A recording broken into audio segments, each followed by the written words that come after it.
des imprimeurs de Côte d'Ivoire. Voilà, vous êtes à la tête de ce groupement, ça fait maintenant, disons, 1 an. Vous voulez valoriser ce domaine en Côte d'Ivoire. Est-ce que vous pouvez dire que c'est 1 an, c'est insatisfait dans la valorisation de ce secteur-là? Honnêtement, je suis très satisfait. Franchement, on a fait d'excellentes choses pendant cette année d'existence. Et je pense que c'est vrai que le meilleur est à venir, mais nous sommes déjà très satisfaits du parcours déjà pendant 1 an. Voilà, qu'est-ce qui vous donne ce satisfait-là? Est-ce que ce sont les réformes? Est-ce que c'est le fait que vous avez pu repositionner ce secteur? Est-ce que c'est le fait que vous avez fait un recensement? Est-ce que c'est le fait que vous avez rencontré les hommes et femmes qui sont dans ce secteur et qui étaient dans leur coin et que vous avez pu les mettre ensemble pour pouvoir évoluer? Je peux vous dire d'abord, je suis content à double titre parce que je considère que c'est une mission que l'État de Côte d'Ivoire m'a confiée. Parce que je ne me suis pas levé comme ça pour créer cette fêtière. C'est suite, comme je l'ai tout à l'heure dit dans mon intervention, c'est suite à la demande de l'État de Côte d'Ivoire que nous avons créé. Je crois qu'on leur rend cette monnaie. Donc c'est ma première satisfaction. Deuxième satisfaction, c'est qu'il n'y avait pas d'organisation de cette envergure au niveau des imprimeurs de Côte d'Ivoire. Et nous nous battons depuis pratiquement 1 an. On est maintenant écoutés. Les imprimeurs posent leurs problèmes et on arrive à trouver des solutions. C'est ma deuxième satisfaction. Je pense qu'en étant encore dans la sous-région, je pense que nous sommes en train de valoriser cette corporation. Comment se porte aujourd'hui cette corporation dans votre pays? Très bien. Très bien, parce que le message que nous voulons faire véhiculer passe.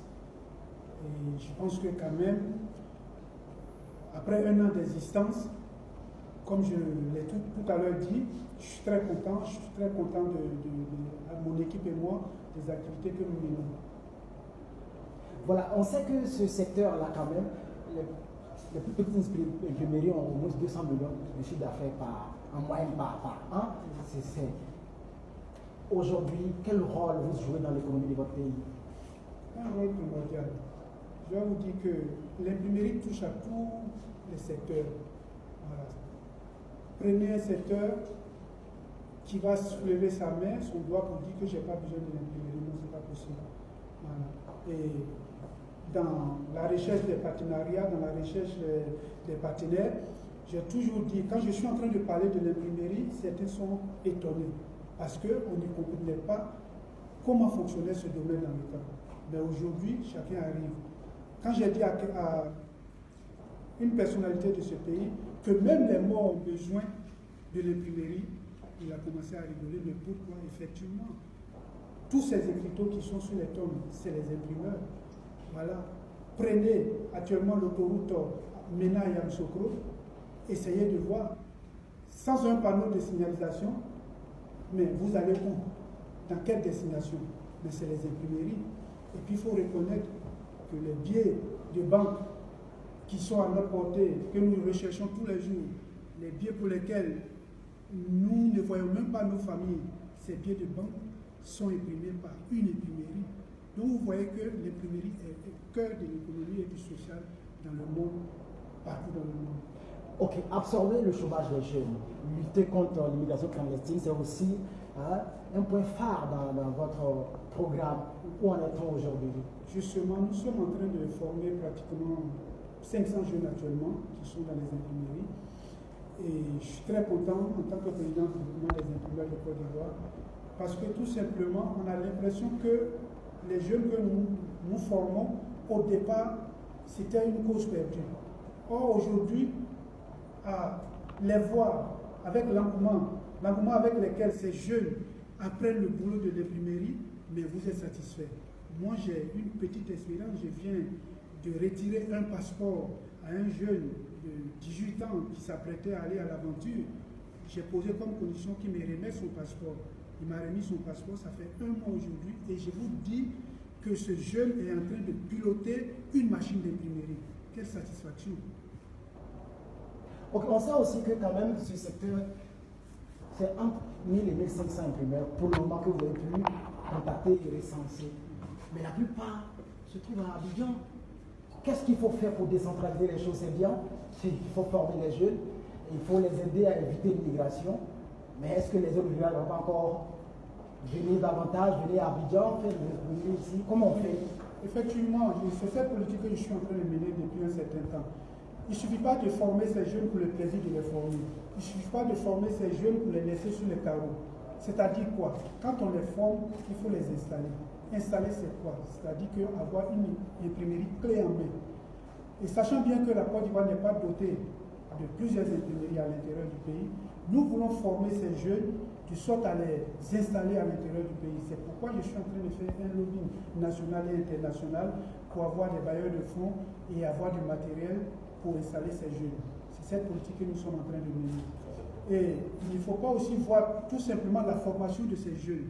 C'est-à-dire quoi? Un jeune qui a été formé, c'est une imprimerie, certes, mais à lui seul, il ne peut pas faire fonctionner l'imprimerie. Donc nous allons à la recherche, nous recherchons des jeunes étudiants sortis des écoles de management, sortis des écoles de finance comptabilité pour en faire une direction collégiale et puis les installer. Vous voyez? L'imprimerie aussi, c'est l'emploi direct, mais c'est aussi des emplois indirects. Les emplois indirects, c'est quoi? C'est qu'en créant une imprimerie clé en main et en l'octroyant à des jeunes, il faut aussi employer certains jeunes qui n'ont pas eu la formation d'imprimerie, comme le jeune du quartier qui a un permis de conduire. L'imprimerie a besoin d'une voiture, d'un véhicule de livraison. Donc, avec son permis de conduire, ce jeune-là peut intégrer l'imprimerie. Ça, c'est un. De deux, il y a des fournisseurs de matières premières en imprimerie. Ils vont s'installer tout autour de l'imprimerie et ceux-là, c'est du travail. Il y a des maquis, il y a des restaurants, parce que ceux qui travaillent dans les imprimeries, ils sont appelés à manger, ils sont appelés à se restaurer.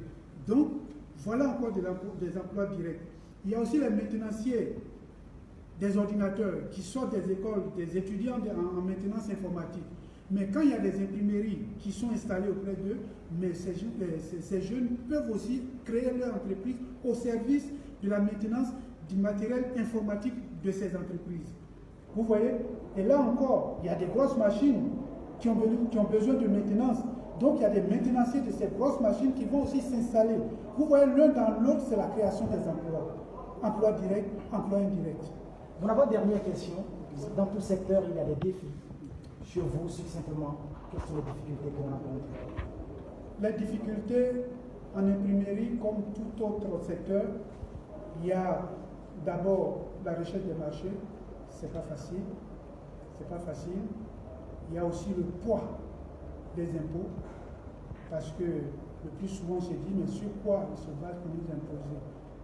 Il y a ces difficultés que les imprimeurs traversent. Et maintenant, il y a aussi la gestion des jeunes. Parce que les jeunes comprennent, souvent on n'a pas la même manière de voir. Donc il faut vraiment être auprès d'eux, il faut gérer leur crise d'adolescence, il faut s'occuper d'eux, parce qu'une fois les parents vous confient ces jeunes, et bien les parents sont partis, c'est une démission totale. Donc il y a ces difficultés que nous traversons aussi. Ma dernière question, dans le groupement des imprimeurs, il y a au moins 800. Or, vous avez 1000 à 1500. Quel message vous avez pour ceux qui n'ont pas encore rejoint la case ou la maison? C'est une très belle question. Vous savez, les gens ne comprennent pas beaucoup de choses. Certains se prennent pour de gros imprimeurs, donc ils n'ont pas affaire aux petits imprimeurs, ils ne veulent pas collaborer avec les petits imprimeurs. Mais que ces gens comprennent qu'ils ont été d'abord petits avant d'être grands. Voilà. Et c'est le seul problème qu'on a avec certaines imprimeries qui se considèrent très grands. Voilà. Nous leur demandons qu'il y a des jeunes frères qui sont là et qui sont appelés un jour ou l'autre aussi à vieillir, à chercher la relève. Mais si aujourd'hui, ils ne se penchent pas sur la relève, demain, comment ils seront remplacés? C'est cette politique que nous sommes en train de mener. Et je pense qu'ils vont nous comprendre, ils sont en train de nous comprendre. Nous sommes à la fin de cette interview, Monsieur le Président. Quel est votre mot de la fin? Qu'est-ce que vous voulez qu'on retienne globalement? Je voudrais vous dire tout simplement, à travers votre antenne, je voulais dire merci au Premier ministre de la Côte d'Ivoire. Je dis merci parce qu'il a eu vous prêter son modèle, on a eu son appui institutionnel. C'est des choses qui ne peuvent pas passer inaperçues. Il y a beaucoup de secteurs qui essaient d'aider, mais si nous on est inclus aussi dans ces secteurs, c'est notre devoir de lui dire merci. C'est notre devoir de dire merci à tous les imprimeurs de Côte d'Ivoire que leur fêtière est en train de faire son petit bonhomme de chemin et que nous les attendons. C'est aussi l'occasion de dire à la jeunesse de la Côte d'Ivoire que l'imprimerie nourrit son homme. Nous savons de quoi nous parlons. Il suffit d'une dose de formation et elle va se voir demain être responsable d'un foyer, avoir sa petite copine, avoir sa femme, avoir ses enfants. Et tout cela passe par la formation dans les métiers d'imprimerie. Nous les attendons. Il n'y a rien à payer, nous les attendons. Nous avons du matériel existant. Nous les attendons. C'est notre politique aussi. C'est notre manière aussi d'aider l'État de Côte d'Ivoire. Je vous remercie. Merci, Président.